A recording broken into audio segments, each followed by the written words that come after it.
What's going on, everybody? It's your boy Woodland Screw PA here. Make sure you subscribe, share, like, and donate to my Patreon. $700 a piece minimum. If you could donate, that'd be so.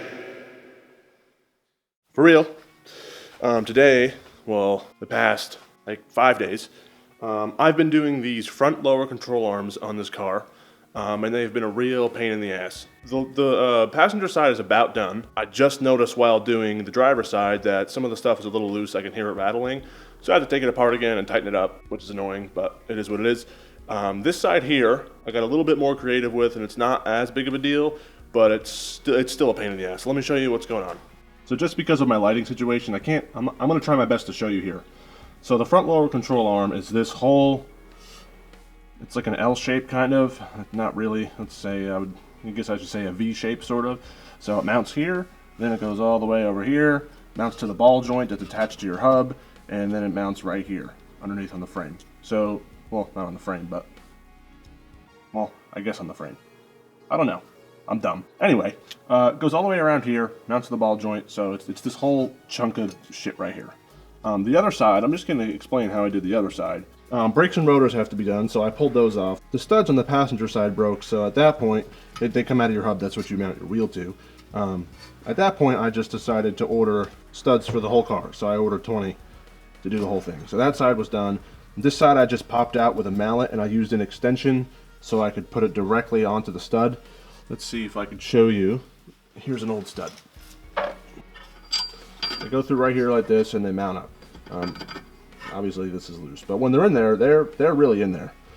So what I did was I used an extension for a ratchet, and I placed it right here at the end, and I banged it with a mallet, and eventually it came out. So I did it with all 5, they came out, and I have new ones to put in. So that's that. Now, as you can see, I have this all keyed up, this upper control arm, because I was using a hacksaw. The sway bar link that attaches right here was a real pain in the ass. So here it is right here, this piece of crap. The way that this is attached is I'll show you right down here. I guess I won't show you down there because it's all up in here and I'm never going to be able to show you. But there is a mount that comes out through here, and then you put a 14mm nut on there. And in order to counteract, because this is a ball joint mechanism, so it spins around. So in order to counteract that, they give you an Allen key that fits right into the center of the threads that you put your nut on to counteract this from spinning while you're trying to undo the nut. So this is 27 years old. So, I mean, needless to say, this side and the side that I did prior just wound up stripping out immediately. So I used a hacksaw, not knowing that I had a grinder with a blade on it. So I used a hacksaw, this came free. Then there was a lip here on the other end, so I couldn't pull the nut out, or I couldn't pull the threads out. And then there was the nut here, so I couldn't pull it out this way. So what I did was I got a grinder. I kind of keyed a little bit into the sway bar, but that's not bad. It's not really, it's barely deep, so I'm not concerned. So what I did was I cut off the nut from the front, and there was a little tiny bit left, very small, so I just wound up tilting the grinder sideways, and I just ground the rest of the metal out until it wound up falling out. So that's what I did on that. Well, that's what I did on this side, and I wish I did it on that side because that side took me a few hours. And then, like I said, I wound up keying up all this with the hacksaw, so that's not, I mean, that sucks. So this guy here, this is a castle nut. There's usually a little cotter pin in there, and that basically stops your nut from loosening up. It keeps it from spinning. I pulled that out, that snapped, I wound up getting it out. It wasn't that big of a deal, just used needle nose pliers. So that has to come off. There is, let's see if I can show you, this nut right here that is in focus is the mount for the control arm bushing. So there's one right here and there's one to the left of it. So what I thought was cool on the other side, if you can see that round washer that's attached to it, kind of looks like a spark plug gauge. I don't know what it's called, I'm not a mechanic. Kind of looks like a spark plug gauge. That thing is cool there because it kind of defeats the purpose of putting a wrench on either end. You could just loosen the nut on the other end. At least that's the case for the other side. So I just loosened the nut and I didn't really have to put a wrench on this end here that I'm showing you. So on the other side, the back side to the right, I just put a socket on there and a breaker bar, and it came off pretty easily after I used some grease. Also, I got my wheels, so I dry fitted this side here. I don't have a tire on it yet, but I just mounted it yesterday and checked it out, so they're gonna be really nice. They stick out a little bit too far for my liking, but I already ordered them, so is what it is. So I'm gonna keep cranking on this and seeing if I can get that off. Like I said, I got brakes and pads and rotors for around all the car, studs for around all the car. And another thing, so the driver's side and obviously this side has this stupid piece of crap on it. So what I did was I heated it with a torch, and I used, let's see, I used one of these guys, this bigger one right here. So this is just for getting out stripped nuts and bolts.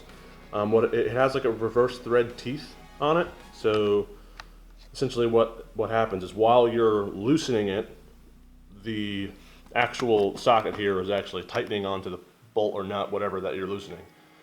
So I used that with some heat. I banged it on with a hammer a little bit to get it started, and then I used the ratchet, and it came off very, very easily. So this is a good tool to have if you're working, especially on an old car, but that's some good stuff. So I'm not going to film myself taking this off because I don't know how long it's really going to take. So I'm just going to shut this camera off and put it back in the car, and I'm just going to keep going on this. So if you're going to do this project at home, I would highly recommend, if you haven't already, investing in a pickle fork. So what that does is it jams itself in between the ball joint and the mount. Let's see, I'm pointing at it, but my camera's not nearly anywhere near it. So here's the ball joint on the lower control arm is right here, and here's the mount for the lower control arm right here. So you put the pickle fork in between.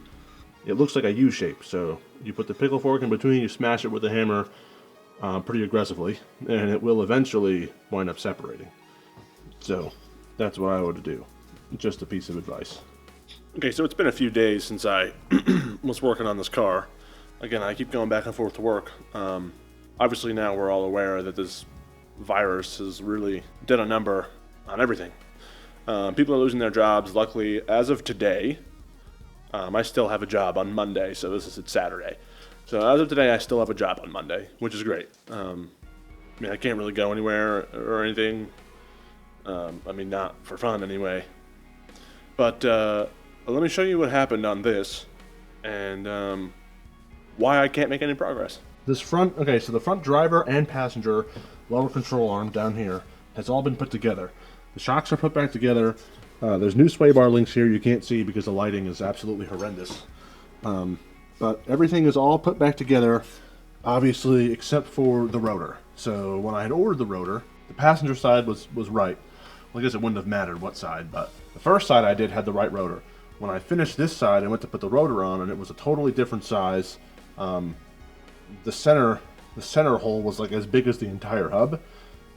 Nothing was going to line up no matter what I tried. So, I mean, as you could see, I had the new pads on the calipers. I was ready to go, but it just didn't work out that way. So now I'm stuck.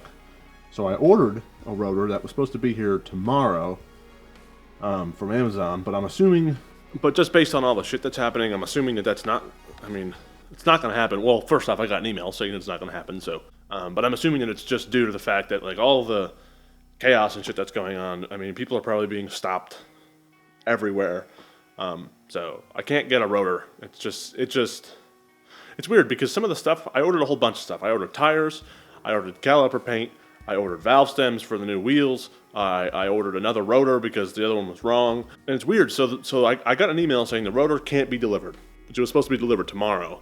So I guess today they found out that something was wrong and they can't do it. But my fender roller is coming today.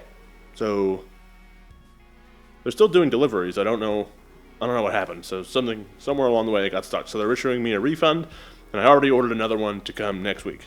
I mean, I don't really know what I'm trying to do here.